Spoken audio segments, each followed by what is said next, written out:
महादानं हिरीत डोकावून बघितलं. हिरीला असलेल्या बारकुल्या नळाचा निस्ता लेकरू मुतल्यावाने चुळचुळ आवाज येत होता. मोटारीचा फुटबॉल बी झाकणार नाही इतकुसं पाणी होतं. त्याच्यावर गणगण मावळ्याच्या माश्या, किटकुलं आणि वरच्या जांबाच्या झाडाचा समदा पालापाचोळा तरंगत होता. हिरीच्या भिताडातून निघलेल्या भुईउंबराच्या झुडपावर सुगरण खोप्याबाहेर उदासवाणी बसल्यागत म्हाताबाला दिसली. उगाच त्याच्या बी मनाची काहली झाल्यागत होऊ लागली. त्यानं डोक्यातली टोपी काढली आणि तिथंच जांबाच्या खोडाला रेटला. माथ्यावरचा घाम पुसून त्यानं टोपी डोक्यात टाकली. पैरणीच्या खिशामधून चुनाळू बाहेर काढली. अल्लादी उजव्या हातानं चुनाळाचं झाकण उघडून डाव्या हातावर ढवळली. कलकत्ता तंबाखू ओतली. पुन्हा झाकण लावून चुनाळू कलटी केली. दुसऱ्या साईडचं झाकण उघडून बोटभर चुना काढला आणि झाकण घट्ट लावून पैरणीत ठेवलं.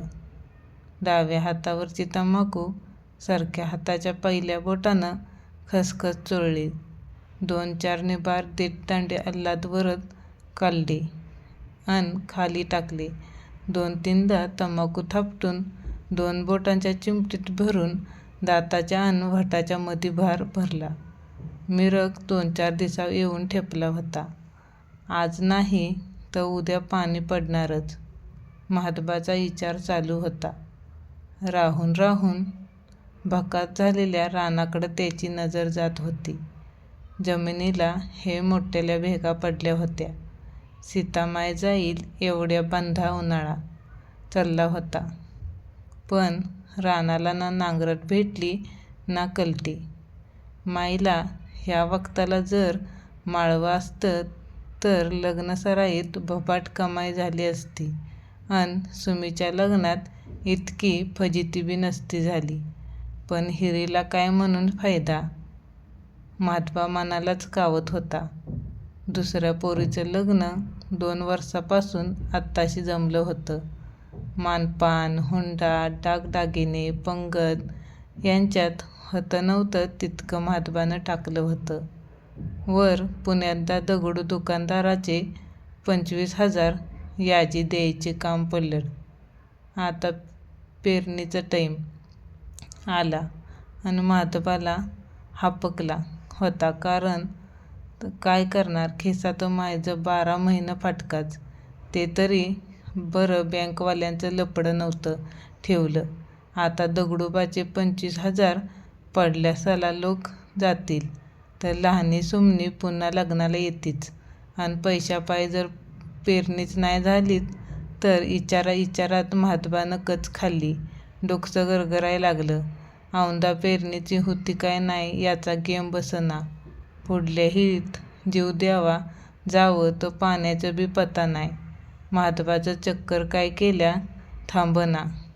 डोक्याला पार मुंग्या आल्या. घाम फुटला. नगनग ते विचार डोक्यात वस्तीला येऊ लागले. पटकन तोंडात बोट घालून व्हटातली तंबाखू त्यानं बाहेर फेकली आणि मागं कलंडला. विचारांच्या चक्रात त्याला तंद्री लागली. वसाड पलेडल्या वावरातल्या भेगाडातून विचित्र जनावर बाहेर निघताना त्याला दिसू लागलं. मधी मधी मागच्या साली फाशी घेऊन गेलेल्या कुलप्याच्या नामाच्या जांबाच्या झाडावर लटकून त्याला बोलावू लागला.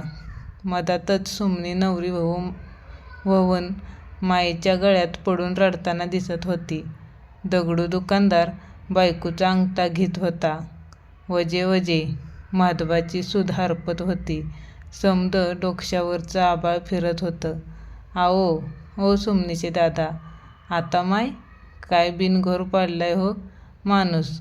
आवो उठा की. पहाट चक्कर माराय आले आणि दुपारपरस्तोर इकडंच उताने पडले. गिरिजेच्या आवाजाने म्हातबाची तंद्री तुटली होती. घायभर घुईभर तो उठला. काय बी कळना गेलं होतं. डोळ्यात भेव दाटलं होतं. तो नुसताच निपचित बसला होता. आव काय झालं? काय सपान बिपान पडलं का? इतके काहून भेदरल्यावाने दिसून राहिले?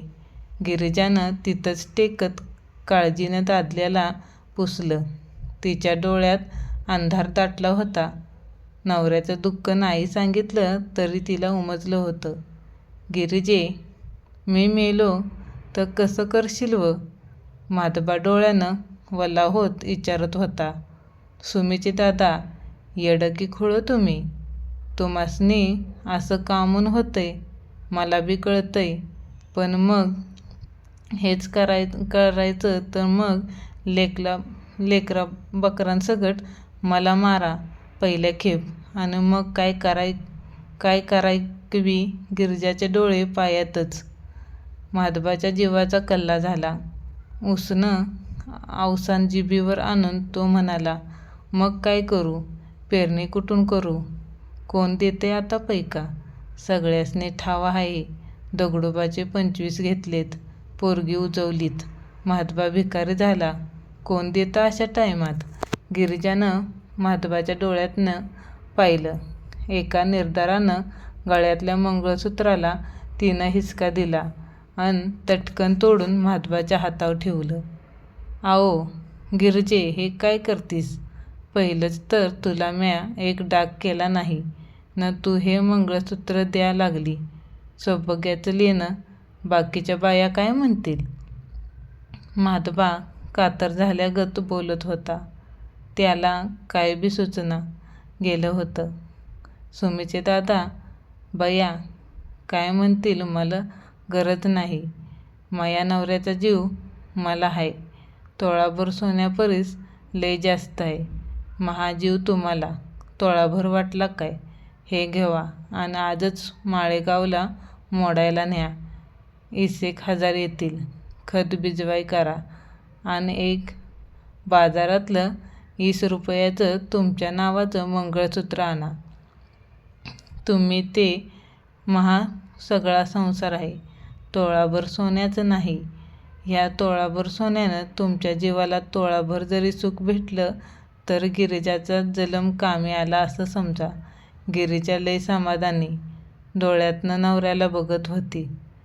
माधबाच्या डोळ्यातनं पाणी निघून हातावरच्या तोळाभर सोन्यावर पडत होतं.